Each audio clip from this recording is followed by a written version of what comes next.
2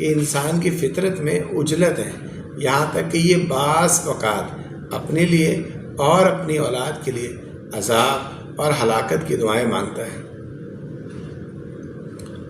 ان جھٹلانے والوں کا حال یہ قرآن کو جھٹلانے اور اس کا مذاق اڑانے سے بھی باز نہیں آتے اور اللہ کے نبی سے استہزاء کے طور پر کہتے ہیں آپ کوئی دوسرا قرآن لے آئیں یا اس میں کچھ تبدیلیاں کریں۔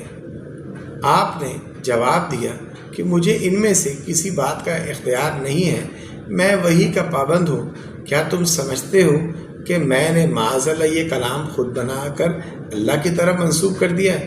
میں تمہارے اندر زندگی کے 40 سال گزار چکا ہوں۔ تم نے مجھے کبھی جھوٹ بولتے ہوئے سنا ہے یا کسی استاد سے علم حاصل کرتے ہوئے دیکھا ہے؟ اگر نہیں سنا اور نہیں دیکھا تو پھر یہ کیسے ہو سکتا ہے کہ میں یکایک جھوٹ بولنا شروع کر دوں یا ایسا معجزانہ کلام تمہارے سامنے پیش کر دوں؟ کیا یہ ہو سکتا ہے کہ میں انسانوں پر تو جھوٹ نہ بولوں اور اللہ پر جھوٹ بولنے کی جرت کر لوں؟ آپ کی سیرت کی صفائی اور زبان کی صداقت کا یہی وہ پہلو تھا جس کا دشمن بھی اعتراف کرنے پر مجبور تھے۔ ابو سفیان سے زمانہ کفر میں جب روم کے بادشاہ ہرقل نے سوال کیا تھا کہ کیا دعوت نبی سے پہلے تم نے کبھی محمد صلی اللہ علیہ وآلہ وسلم کو جھوٹ بولتے ہوئے سنا ہے، تو کافر اور مشرک ہونے کے باوجود ابو سفیان بھی اس سوال کا جواب نفی میں دینے پر مجبور ہو گیا تھا، اور ہرقل نے اس کا جواب سن کر کہا تھا کہ یہ کیسے ہو سکتا ہے کہ وہ لوگوں کے ساتھ تو جھوٹ نہ بولے اور اللہ پر جھوٹ بولنا شروع کر دے۔ امام راضی رحمۃ اللہ علیہ فرماتے ہیں کہ مشرکین نے بچپن سے نزول قرآن کے زمانے تک رسول اللہ صلی اللہ علیہ وآلہ وسلم کی زندگی کا مشاہدہ کیا تھا۔ وہ جانتے تھے کہ آپ نے نہ کسی کتاب کا مطالعہ کیا، نہ کسی استاد کی شاگردی اختیار کی۔ پھر 40 سال گزر گئے تو آپ یکایک ایک عظیم کتاب ان کے پاس لے کر آ گئے جو علم و اصول کے نوادر، علم احکام کی باریکیوں، علم اخلاق کے لطائف اور پہلوؤں کے واقعات کے اسرار پر مشتمل تھی، جس کی فصاحت و بلاغت کا مقابلہ کرنے سے بڑے بڑے ادیب اور شاعر عاجز آ گئے۔